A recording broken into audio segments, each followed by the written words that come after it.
Best IEM at each price bracket. Today we're covering under $50, under $100, under $2, under $3, under $5, under $750, and endgame IEMs.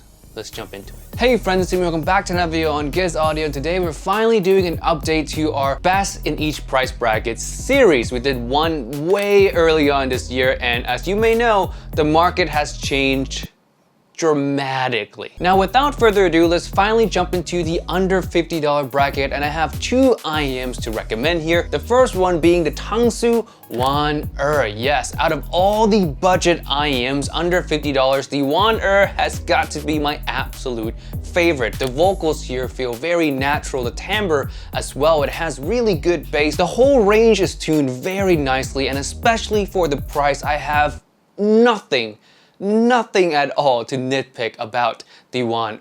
If you're looking for a very versatile IEM that sounds good with pretty much any genre of music, the Wan is just the one to grab. The second option under $50, and this is kind of a special mention, the Wan is still the definitive winner in this price bracket, but I feel like I need to give a little bit of a platform for the Quarks DSP. Now the Quarks DSP is tuned phenomenally. Yeah, it's tuned almost like the variations. For an IEM that's only $15 to be tuned almost like the variations and to have treble extension that it has is non-existent. This is the only IEM that does it, and it can achieve that because it has DSP, or to put very simply, it is EQ'd. Yes, it is the same Quarks driver EQ to have the curve that it has. Now, one downside to having DSP is that the connector needs to be a USB-C or Lightning, because DSP needs power, and there's several issues that comes with that. Number one,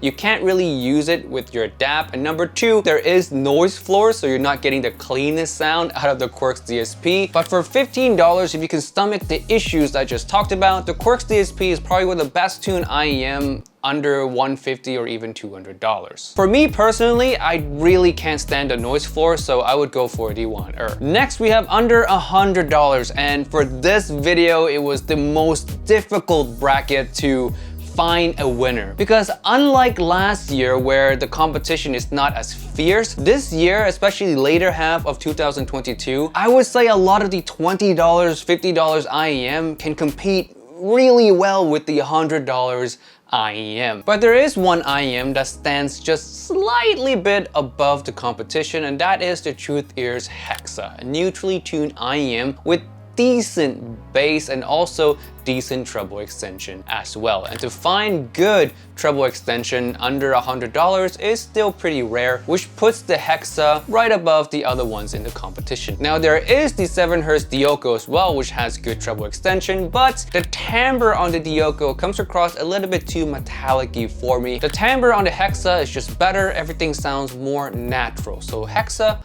wins this round. Though I should say again, a lot of the IEMs in the $50 and $20 bracket can pretty much replace the Hexa for some of you guys out there depending on your taste. The Wan the Critical Zero, for example, those two are fantastic, and easily a lot of you might pick those two over the Hexa. Next, we have the $100 to $200 price bracket, and that winner is Tangsu again with the Seishin Wu or Wu Se Tian Heyday Edition. I did a review of this a couple of days ago if you guys want to watch my full thoughts on that, but all in all, the Heyday Edition of the Seishin Wu is the best tuned planar right now. The bass is phenomenal for the price, the upper mid-range is well done. The treble is the only area where I feel like it can use some work, can use some smoothness, but all in all, under the context of $200, very few IEMs come close to the performance of the Heyday. The Yume 2 and Yume Midnight comes to mind as alternative, those two are also great, but my pick for this year,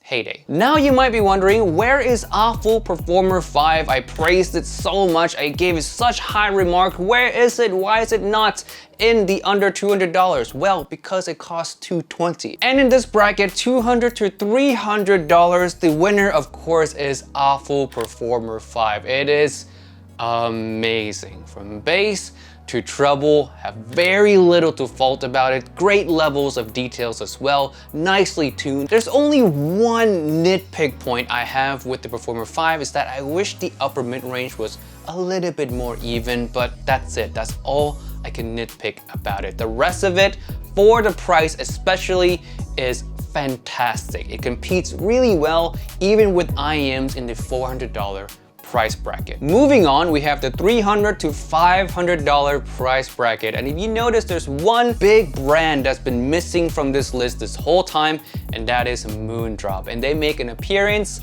right now with the Moondrop Blessing 2 Dust. The Dust, I revisited just a couple days ago, and it's still just as beautiful as when I first tried it. The Dust sounds very natural, really well-tuned IEM with good levels of details at the same time. If you listen to mostly female vocals, J-pop, K-pop, the Dust just works really well. For the money, under $500, the Dust is still simply the best pick. I tried really hard to find something to dethrone the Dust finally, but impossible. The Dust just delivers too good of a performance for the money. Next, we have the $500 to $750 price bracket, and this spot used to be occupied by the Moondrop Variations. Yes, another Moondrop, but this time around it has been dethroned finally. Today, the new winner, the new crown goes to the Mangert Sense Top. Gorgeous IEM. It is basically a similar tuning to the Variations, but with the fixes that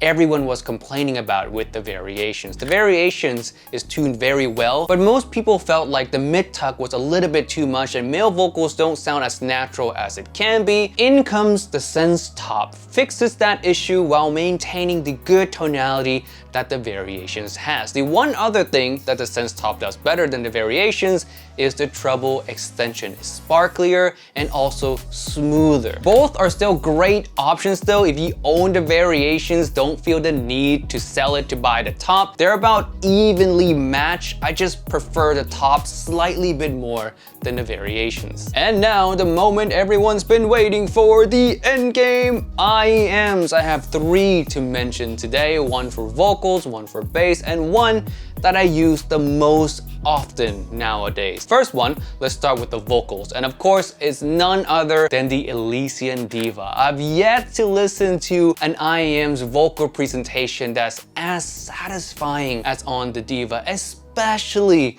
for female vocals. The Diva just plays those beautifully, like the most beautiful I can ever hear. So yes, if you're into vocals like I am, the Diva is simply the best that I've tried, period. Next is for bass lover, and do I need to say anything else about this IEM? The Sony IER C1R. If you love rumbly lows, impactful mid-bass experience, and an overall full body type of bass, the C1R is king.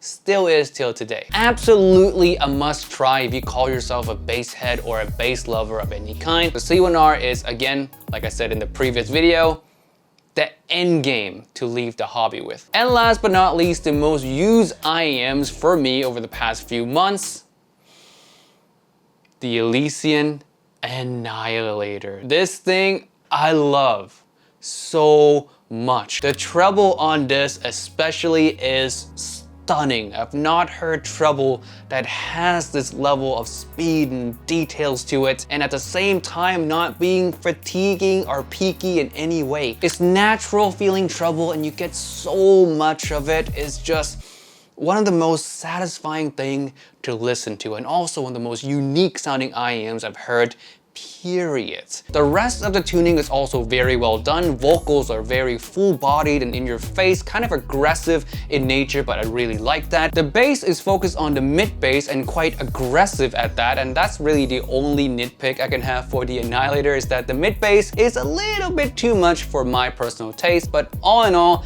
I can't complain. The rest of it is just phenomenal. If I were to leave the hobby and keep only one IEM right now, it would be the Annihilator. Alright, that is it for this video today. Thank you so much for watching. Leave your own picks down in the comment section below. I'll leave a template down there for you. You can just fill in the blanks if you will. I would love to see what your picks are. And with all that being said, I'd like to thank my Patreon subscriber now. We have Kay, Shadwick, Suni Roll, Norm, and of course Mr. Mason. Thank you so much. If you guys want to support the channel yourself, link to Patreon is down in the description below. And with all that being said, I'll see you guys in the next video. Peace out. Bye. 君が笑うだけで何でもできる気がする一緒にす